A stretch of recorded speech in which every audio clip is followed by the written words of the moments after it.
তোমাকেই সব থেকে বেশি বুদ্ধিমান মনে হয় আমার। এখন বুঝেই গেছো যখন, এটাও বুঝে নাও যে কাজ শেষ হওয়ার পর পুরো 5 লাখ টাকা নেব, তারপরে সপ্তাহে আরো 5। পেয়ে যাবে। আর হ্যাঁ, আরো 1 লাখ টাকা যেটা তুমি দেবে বলেছিলে, মনে আছে? সেটাও পেয়ে যাবে। আহাহাহাহা। বাবলি ঠিকই চেনে মানুষ, বুদ্ধিমান সবার থেকে বেশি তুমি। হ্যাঁ, এই তো দেখছি খুব সাংঘাতিক মেয়ে। আরে এত টাকা খরচা করার চেয়ে তো ভালো ছিল যদি ওই সাথীকেই আমরা ফিরিয়ে আনতাম। হ্যাঁ, এই চুপ করে থাকো সবাই। ওই মেয়েটার নাম নেবে না কেউ এই বাড়িতে, আর কোনোদিনও ফিরে আসবে না ও এখানে।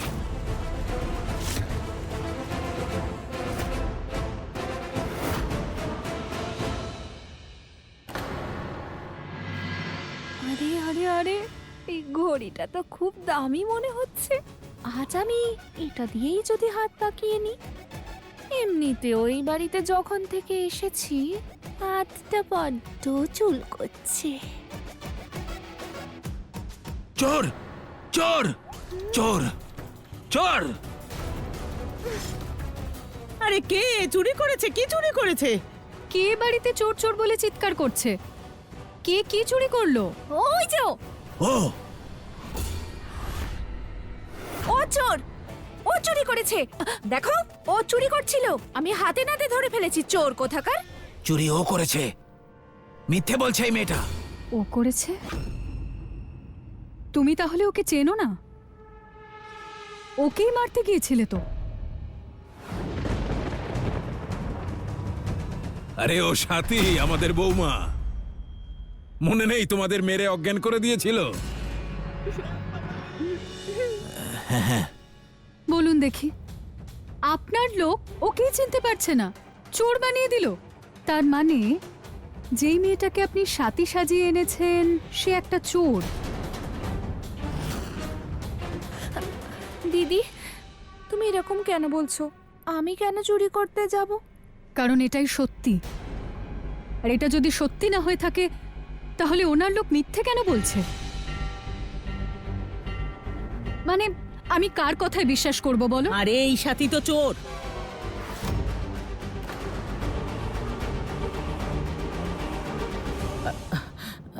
মানে সাথী তো আসলে চোর। প্রথমে আমার ছেলেকে চুরি করলো, তারপর আমার পরিবারের সুখ চুরি করলো, আজকেও চুরি করেছে। আবার নতুন কি?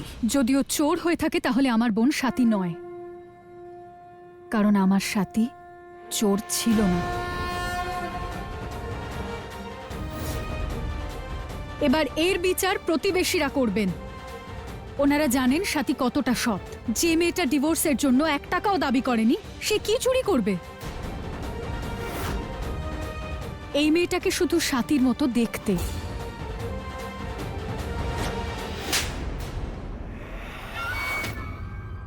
বাড়ির চাকর হয়ে চুরি করছিলি? হ্যাঁ, বেরো বেরো বাড়ি থেকে, বেরো।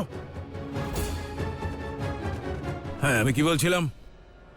হ্যাঁ, বলছিলাম যে ওকে পছন্দ করি না ঠিকই, কিন্তু চুরি করতে পারে না ও। সন্তোষী মায়ের ভক্ত তো চুরি কি করে করবে? খুব আনন্দ পেলাম মাতা।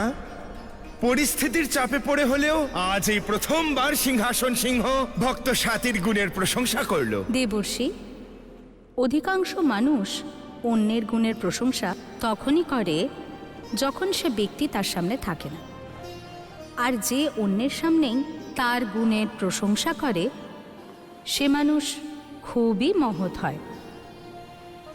আজ পরিস্থিতির সামনে বাধ্য হয়ে সিংহাসন সিংহ শুধু সাথীর গুণের প্রশংসা করছে, কিন্তু এমন একটা দিন আসবে যখন সে সাথীকে নিজের বৌমা রূপে পাওয়ার জন্য উৎসুক হয়ে উঠবে আর নিজের পাপের প্রায়শ্চিত্ত করবে। কে কাকে বৌমা বানানোর জন্য উৎসুক হবে মা? না না সাথী, আমরা তো শুধু এটাই বলছিলাম যে যেদিন সিংহাসন সিংহ তোমার সমস্ত গুণের কথা জানবে, তোমাকে তার পুত্রবধূ করার জন্য লালায়িত হবে। কিন্তু সিংহাসন সিংহ কে? নাম শুনে তো খুব গম্ভীর মনে হচ্ছে। মাতা, মা, বলুন না মা, কে সিংহাসন সিংহ? স্বাতী, এসব কথা ছাড়ো আর বলো তোমার হাতে কি আছে?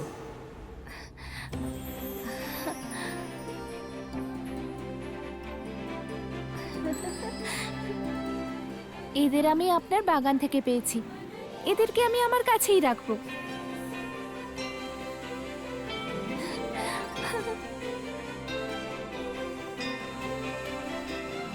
নারায়ণ নারায়ণ। মাতা, আমি যখনই স্বাতীকে এরকম অবস্থায় দেখি আমার ভীষণই কষ্ট হয় মাতা। আর আমি সত্যিই চাই যে ভক্ত স্বাতী অতি শীঘ্র জীবিত হয়ে উঠুক। সব বুদ্ধি মাটিতে পুঁতে রেখে যদি শুধু গায়ের জোর দেখাতে যাও তাহলে এই অবস্থাই হবে। যে মেয়েটাকে তোমরা মেরে ফেলেছো সে আবার কোত্থেকে আসবে? এটুকু বুদ্ধি নেই ঘটে? আরে মেয়েটাকে স্বাতীর মতো দেখতে, ওকে আমিই নিয়ে এসেছি। তোমরা তো সন্তোষীকে তাড়াতে পারলে না, এবার আমাকেই কিছু একটা করতে হবে। ওর ছোটবেলা থেকেই মাথায় বুদ্ধি কম, কিন্তু ও নিজেকে একটু বেশি চালাক মনে করে, যেটা আদৌ ও নয়। কিন্তু আপনি চিন্তা করবেন না, আমরা বুঝিয়ে দেব ওকে। সেটা হলেই ভালো হয়, নইলে সকাল সন্ধ্যায় একটা করে থাপ্পড় মেরে আমিই বুঝিয়ে দেব।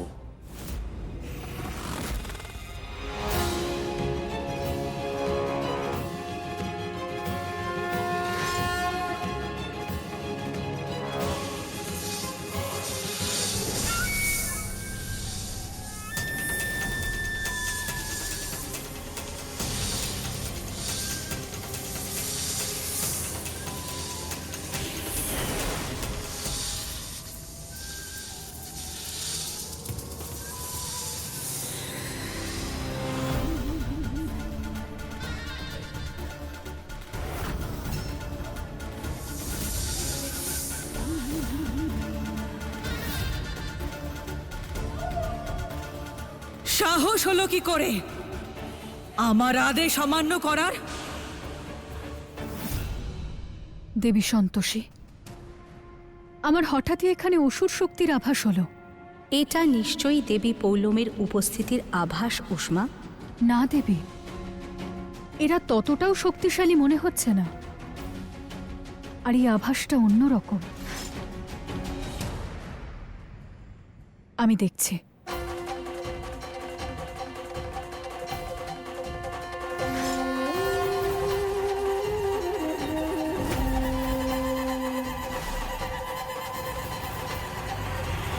যদি দেবী সন্তোষী কোন রকম আভাস পান তোমাদের অসুর শক্তির বিষয়ে, তাহলে অনর্থ ঘটবে।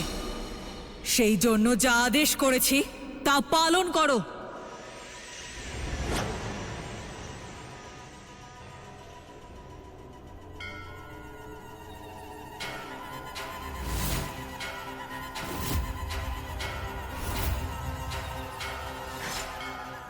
আর হ্যাঁ, ওই কন্যার কোনো ক্ষতি করবে না, কারণ ওকে আনার পরিকল্পনা আমার।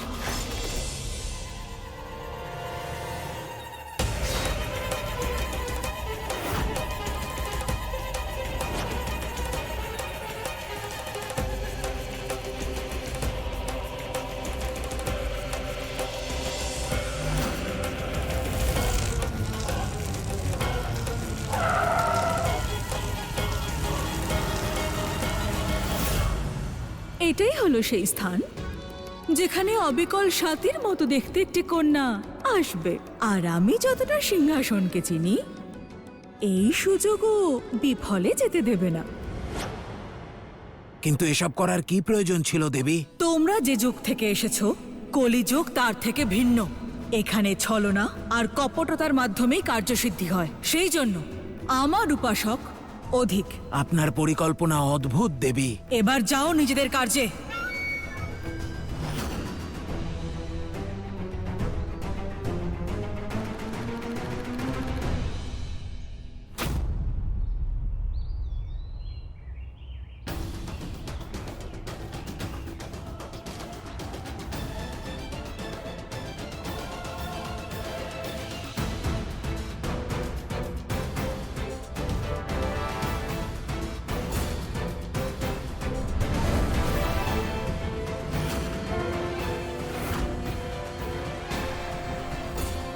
ওভাবে কাকে দেখছে সন্তোষী?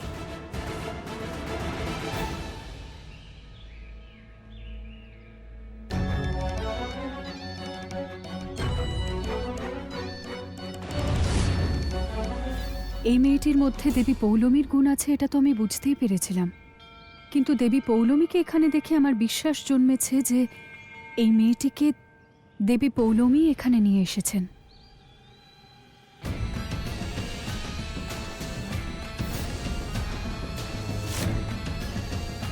তোমরা এখানে? আমরা তোমার সঙ্গে কোনো কথা বলতে চাই না। এই বাড়িটা আমাদের মালিকের, আর উনি আমাদের এখানে থাকার অনুমতি দিয়েছেন। চলো।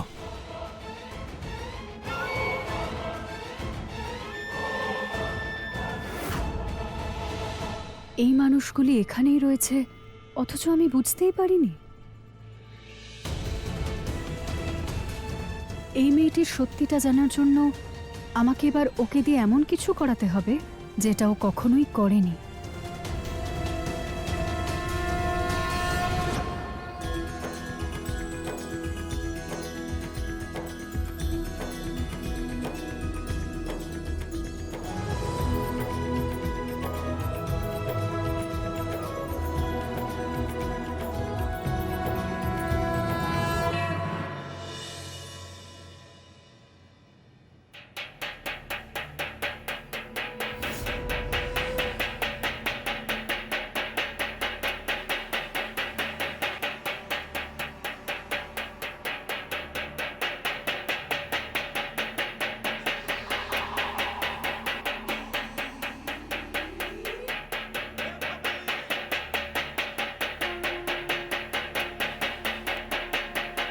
আরে কি কি এসব? হ্যাঁ হ্যাঁ, কি হচ্ছে এসব?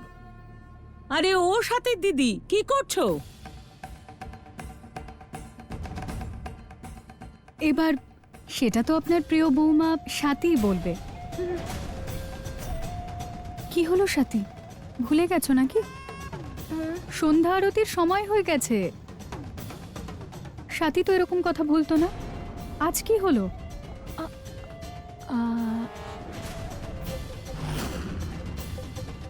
ঠিক আছে, কোনো ব্যাপার নয়, এসো আরতি করা যাক। হ্যাঁ হ্যাঁ হ্যাঁ হ্যাঁ দিদি, আমি ভুলিনি, আমার মনে আছে। তুমি তুমি শুরু করো, আমি আসছি। তুমি অনেক দিন পরে বাড়ি ফিরেছো। এক কাজ করো, আজকের পুজোটা তুমিই করো, আর ভজনটাও তুমি গাইবে, ঠিক আছে? আমার না পুজো টুজো এসব কিচ্ছু ভাল লাগে না। এ যদি পুজোটা করে ভালো হয়, আমি তো কি করে পুজো করতে হয় সেটাই জানি না। এসো। হ্যাঁ, এই নাও। স্বাতী,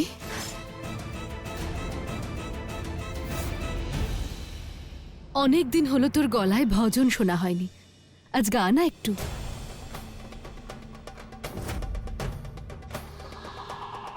হ্যাঁ মা, ঠাকুর মশাইও এসেছেন, আর বাকি সবাইও তোমার মুখে মায়ের ভজন শুনতে চান।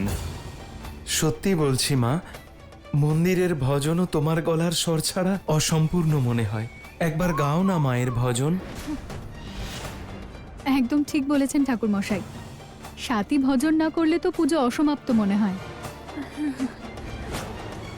সবাই অপেক্ষা করছে, শুরু করে দাও। কোথায় ফেঁসে গেছি আমি? আমি তো ভজন গাইতে জানিই না, কি করি? নারায়ণ নারায়ণ। মাতা, দেবী উষ্মা দারুণ উপায় বের করেছেন আসল সত্যিটা জানার জন্য। আর আজ দেবী পৌলমীও এই কন্যাকে কোনো সাহায্য করতে পারবেন না, কারণ ঈর্ষাবশত উনি নিশ্চয়ই কোনোদিন আপনার ভজন গাননি। নারায়ণ নারায়ণ। দেবী সন্তোষীর ভজন? দেবী, এবার কি হবে?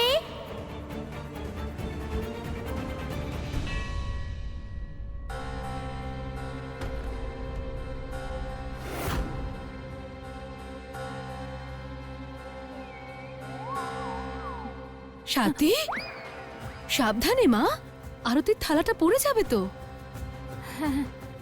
এবার মায়ের আরতি শুরু কর মা।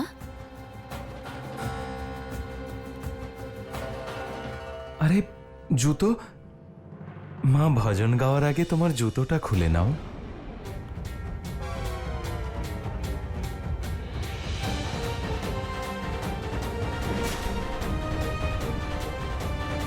মিথ্যে চাপা থাকবে না সিংহাসন সিংহ।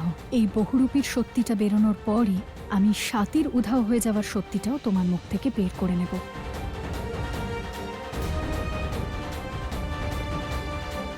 ভুল করে পড়ে এসেছি। এই মেয়েটা আমার সব খেলা ভণ্ডুল না করে দেয়। গুরুদেব, দয়া করে প্রকট হন। গুরুদেব, দেবী সন্তোষীর ভক্ত সন্তোষী আমার ভক্ত বাবলিকে দেবী সন্তোষীর ভজন গাইতে বলেছে। ও পারে না গাইতে, আর আমিও পারি না। ও ভজন গাইতে না পারলে সত্যিটা সবার সামনে চলে আসবে। কন্যা, তুমি তো দেবরাজ ইন্দ্রের স্ত্রী, যিনি স্বর্গলোক আর সমস্ত দেবী দেবতার রাজা। ওনার জন্য এই কাজ এক মুহূর্তের। তুমি ওনাকে স্মরণ করো। দেবরাজ ইন্দ্র, দয়া করে প্রকট হন। আপনার স্ত্রীর আপনাকে প্রয়োজন। দেবী, দেবরাজ ইন্দ্র ভ্রমণে বেরিয়ে পড়েননি তো, নাকি কোথাও ধ্যানে বসেছেন? দেবরাজ ইন্দ্র, দয়া করে প্রকট হন। কন্যা, তুমি অতি শীঘ্র দেবরাজ ইন্দ্রকে খোঁজো, না হলে দেবী সন্তোষীর ওপর তোমার ষড়যন্ত্র প্রমাণ হয়ে যাবে। না, এসো এসো, চলো এবার তাড়াতাড়ি শুরু করা যাক।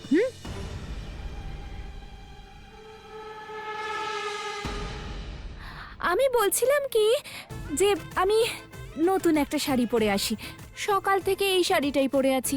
নতুন শাড়ি পরলে ভালো করে মায়ের ভজন গাইতে পারবো। হ্যাঁ স্বাতী, তুমি আবার কবে থেকে এসব নিয়ে ভাবছো? মায়ের পুজো জামা কাপড় নয়, বরং শুদ্ধ মন দিয়ে হয়।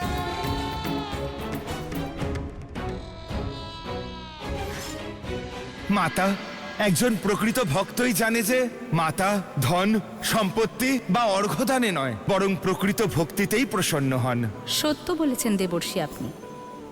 প্রত্যেক যুগেই এ কথা বলা হয়েছে। নারায়ণের অবতার শ্রীরাম এই কথাটা এক সুন্দর উদাহরণ দিয়ে বুঝিয়ে দিয়েছিলেন। ওনাকে আধ খাওয়া ফল দেওয়া হয়েছিল, উনি তা তৃপ্তি সহকারে খেয়েছিলেন, কারণ তাতে ভক্তি আর ভালোবাসা ছিল। আমার রাম আসবেন, আমার প্রভু আসবেন, আমার রাম।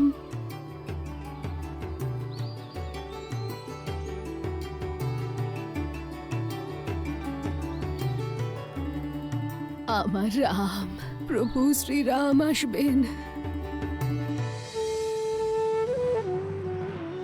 আমার প্রভু শ্রীরাম আসবেন, আমার রাম আসবেন।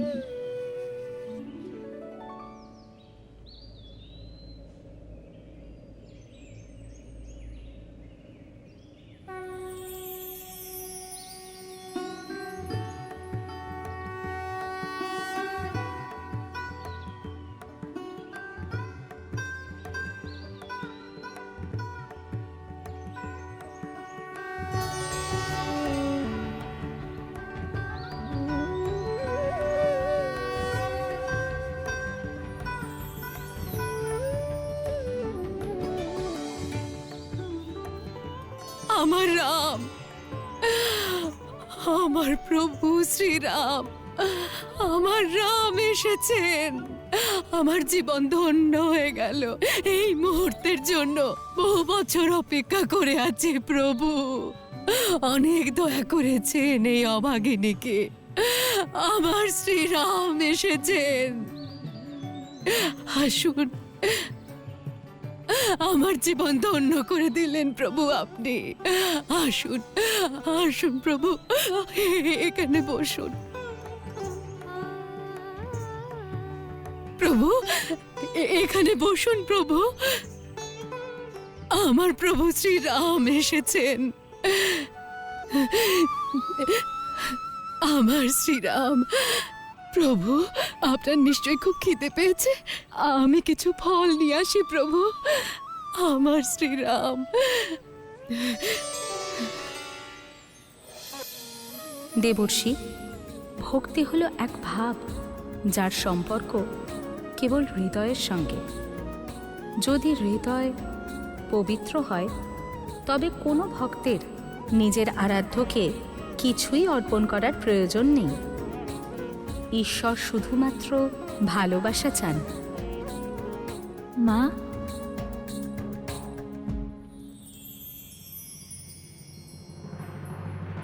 মা দেখুন, আমি আপনার জন্য ফল এনেছি, খান। প্রভু, ফল গ্রহণ করুন। আমাকে কৃপা করুন প্রভু। খুব মিষ্টি ফল প্রভু। আমি নিজে খেয়ে দেখেছি প্রভু।